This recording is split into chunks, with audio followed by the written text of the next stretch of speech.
ষষ্ঠ শ্রেণীর বিজ্ঞান বিষয়ের আলো অভিজ্ঞতায় আজকে আমরা একটা পরীক্ষা করব। আলোর প্রতিসরণ সম্পর্কে আমরা বাস্তব একটি উদাহরণের সাহায্যে সেই পরীক্ষাটি বিশ্লেষণ করব। প্রিয় দর্শক, আপনারা এই পরীক্ষাটি দেখুন। সাইমন, তুমি পয়সাটা কাপের ভিতর রাখো। তুষিবা, তুমি একটু কাছে আসো। পয়সাটা কি দেখতে পাচ্ছ? আচ্ছা, একটু দূরে যাও। দেখতে পাচ্ছ? আর একটু দূরে যাও। দেখতে পাচ্ছ?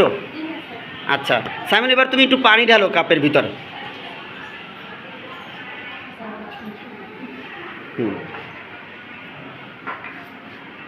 সাইমন পানি ঢালতেছে কাপের ভিতরে।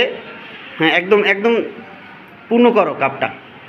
ওকে, ঠিক আছে। তুষিবা, এখন কি তুমি দেখতে পাচ্ছ পয়সাটা?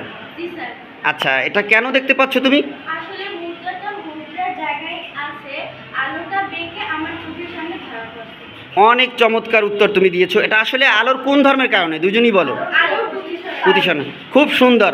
আর খুব সুন্দর একটি পরীক্ষা করেছে। তোমরা এই জন্য একটা হাততালি দাও সকলে।